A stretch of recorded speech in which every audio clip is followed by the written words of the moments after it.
Para se të fillojmë me videon, do ju ftoja të abonoheshit në kanalin ton Thënie për Jetën dhe të klikoni si përziles për të marrë njoftimet e videove tona më të reja. Faleminderit. Mjeku i njohur zbulon 4 sekrete të rëndësishme për të jetuar shëndetshëm deri në 100 vjeç. A dëshironi të jetoni deri në 100 vjeç? Mos zbatoni zakonet të njerëzve 100 vjeçar sepse në mesin e tyre shpesh do të gjeni duampirës, pianec, njerëzit që bëjnë jetën sedentare, ndonjëherë edhe obez. Një studim i bazuar në pyetësorën e vitit 2011 i publikuar në Journal of American Geriatric Society, më shumë se 400 amerikanë të moshës 95 vjeçare e lartë zbuluan një bollok me zakone të këqija. Pothuajse 60% e njerëzve që morën pjesë në studim ishin duampirës, gjysma e tyre kishin qenë obez, pjesa më e madhe e jetës së tyre kishte vetëm 3% që ishin vegetarian, përveç faktit që shumë prej tyre nuk bënin asnjë lloj ushtrimi fizik. Gjithashtu, por çfarë i bëri ata të jetonin aq gjatë? Përfundimisht jo cigaria, por më shumë gjenetika. Njerëzit i jetë gjatë kanë në shkallën më të ulët të sëmundjeve lidhur me moshën, pothuajse pavarësisht nga sjelljet e tyre. Disa studime shkencore kanë treguar se kur llogariten vitet e jetës, gjendet llogaritja për 25% të zakoneve të jetës në shëndet për 75%. Fakti është se arritja në 80 ose në 90 vjeç është kryesisht me kontrollin e lidhur me zakonet e mira dhe për këtë arsye varet shumë nga ne. Megjithatë, kalimi i viteve 80 vjeç në shëndet varet shumë më tepër nga gjenetika, sikurse përpiqeni të filloni të ndryshoni pas një moshe të caktuar. Shkenca që studion këtë super gen është komplekse dhe nuk mjafton për të kodifikuar sfondin e personave gjenetik për të bërë ultra 100 vjeçar. Nuk ka asnjë gen të vetëm që mbron nga plagja dhe sëmundjet, ka qindra prej tyre të kombinuara ndryshe me njëri tjetrin që janë në shumë të rralla. Edhe studimet mbi supertrurin e disa të moshuarve thonë të njëjtën gjë, ndërsa te njerëzit normal, aftësia njohëse fillon të bjerë në rreth moshës 30-40 vjeçare dhe kur arrin të 80-tat kujtojnë gjysmën e gjërave që kanë bërë kur ishin 50 vjeç, të ashtu quajturit super agers. Ruajnë të njëjtën prej mendore në moshën 80 vjeçare si një 50 vjeçar. Me kalimin e kohës, shkencëtarët studiuan trurin e këtyre njerëzve dhe zbuluan super të moshuarit kishin më shumë vëllim në zonën e trurit të rëndësishëm për kujtesën, veçanërisht në hipokampus dhe konkretisht edhe në ruajtjen më të mirë të informacioneve. Megjithatë, këto konsiderata nuk duhet të dekurajojnë nga fillimi i zakoneve të shëndetshme pikërisht për shkak se nuk jemi të sigurt se kemi fituar llotarinë gjenetike deri në pleqëri, është më mirë të kujdesemi menjëherë për 75% të jetëgjatësisë që varet kryesisht nga zakonet tona. Studime të tjera tregojnë se edhe pse nuk filloni të përmirësoni dietën tuaj deri në moshën e mesme, ju mund të shtoni një dekadë ose më shumë në jetëgjatësinë tuaj duke u kujdesur më shumë për ushqyerjen tuaj. Sipas monitorimit të bërë nga një studim i publikuar vitin e kaluar në The American Journal of Clinical Nutrition mbi një grup me 700.000 veteranë amerikanë, ekzistojnë 8 zakone të cilat nëse adoptohen nga mosha e mesme mund të rrisin jetëgjatësinë me të paktën 20 vite.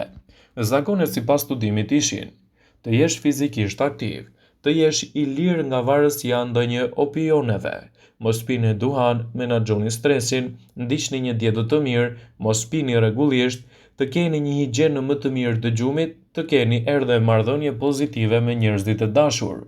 Disa mënyra jetese paktën një ndikim të madh. Aktiviteti i ulët fizik, përdorimi i opioideve dhe pirja e duhanit u shoqërua me një rrezik afërsisht 30 deri në 45% më të lartë të humbjes së jetës. Ndërsa stresi, kapjet e alkoolit, ushqimet e këqija, një gjumë jo i mirë, u shoqërua me rreth 20% të rritjes së humbjes së jetës nga mungesa e marrëdhënieve pozitive sociale, që u shoqërua me një rritje prej 5% të humbjes së jetës. Një lidhje me dietën, armiqtë numër 1 janë proteinat e tepërta, yndyrnat e ngopura, sheqernat e thjeshta. Rregullat bazë, të cilat ju ndihmojnë për të pasur një jetë të gjatë dhe më të shëndetshme janë: 95% e ushqimit duhet të vijë gjithmonë nga bimët. Përdorni mielin integral. Mos hani mish më shumë se 2 herë në javë. Konsumoni peshk edhe çdo ditë. Deri në 4 vezë në javë janë më së të këshillueshme. Më pak produkte qumshti dhe djathra yndyror. Një grusht arra në ditë. pini më shumë ujë, konsumoni kafeinë vetëm nga kafet të cilat dihen se si janë përpunuar. Hiqni dorë nga sheqernat e shtuar dhe ushqimet e thata. Zakonisht hani pak, por gjithashtu e ndani atë në porcione të ndryshme të ditës. Dhe për një mendje gjithmonë brillante, ka këshilla që ja vlen edhe të qëndroni larg sëmundjeve dhe rënies së njohjes. Gjithashtu, për të shtuar jetëgjatësinë tuaj, ekspertët këshillojnë të merreni me sporte, të mos pini duhan, të mos pini alkool dhe të ndiqni një dietë të shëndetshme. Të konsumoni karbohidrate. Ato janë lënda djegëse për neuronet, por duhet të jenë karbohidrate komplekse, nga burime të tilla si drithrat. Kultivoni marrëdhënie dhe nxisni të qeni të gëzuar, të menduarit pozitiv dhe bujar. Kërkoni kontakte me natyrën në zona më pak të ndotura. Flini mirë dhe oraret të jenë të mjaftueshme. Trajtoni shëndetin e dëgjimit nëse keni probleme me të. Sipas ekspertëve, ngrënia e një filxhani me fasule në ditë mund të shtojë 4 vite nga jeta juaj. Bishtajoret konsiderohen si ushqimet më të mira për jetëgjatësinë për shkak të përmbajtjes së lartë të proteinave, fibrave dhe antioksidantëve. Shëndeti i zorëve është një temë e rëndësishme të ushqyerit dhe fasulet janë një burim i shkëlqyer i fibrave, të cilat forcojnë mikroorganizmat e zorëve. Në fakt, qiqërat ofrojnë 44% të nevojës ditore për fibra në vetëm 1/2 e filxhanit. Edhe pse mund të ndjeheni të fryrë kur filloni të rrisni konsumin tuaj, kjo është normale dhe tregon se bakteriet e zorëve tuaja ushqehen gjithashtu edhe me fibra. Bishtajoret janë të pasur me hekur, magnez dhe folat. Hekuri është thelbësor për energjinë dhe në veçanti gratë mund të kenë mungesë. Magnezi kontribon në shëndetin e zemrës, kockave dhe trurit, ndërkohë që përmirëson gjumin dhe redukton stresin. Acidi folik është i rëndësishëm për shëndetin, paralindjes dhe rigjenerimin e qelizave. Edhe pse bishtajat janë të mbushura me lëndë ushqyese, ato nuk janë të mjaftueshme për të ruajtur shëndetin tonë. Një dietë e ekuilibruar e pasur me ushqime të shëndetshme, stërvitja e rregullt, konsumi moderuar i alkoolit, gjumi i mjaftueshëm dhe mënyra të reduktuara të stresit janë elementët kryesorë për jetëgjatësinë, citojnë ekspertët e Healthline. Ekspertët me NZ të ushqyerjes së shëndetshme janë të mendimit se jetëgjatësia nuk varet vetëm nga sasia e kalorive, vitaminave dhe proteinave. Ushqyerja e shëndetshme është një praktikë strikte e rregullt, e varur edhe nga gjenetika dhe nga jeta juaj, duke evituar kështu edhe problemet sedentare. 95% e ushqimit duhet të vijë nga bimët, të cilat do të ndikojnë pozitivisht edhe në marrëdhëniet tuaja më komplekse. Perimet, zarzavatet, drithrat dhe bishtajat nuk duhet të mungojnë në kurrë në regjimin tuaj ushqimor. Hani sa më shumë produkte të stinës në pjesët të mbetura të ditës, pasi do të ndikojnë drejt për së drejti edhe në efektet tuaja për një jetë të gjatë edhe më të shëndetshme. Njerëzit që konsumojnë një racion bishtaja në ditë kanë më pak gjasa të sëmuren ndër vitet e ardhshme se ata që nuk i konsumojnë fare ato në dietën e tyre. Mishi nuk duhet të konsumohet më shumë se 2 herë në javë. Përpiquni të konsumoni 5 racione të vogla të mishit në muaj. Zgjidhni mishin e pulës, të qingjit ose edhe të derit të fermave të mira organike, të cilat duhet të ushqehen në natyrë. Konsumi i peshkut duhet të jetë të paktën 1 deri në 2 herë në javë.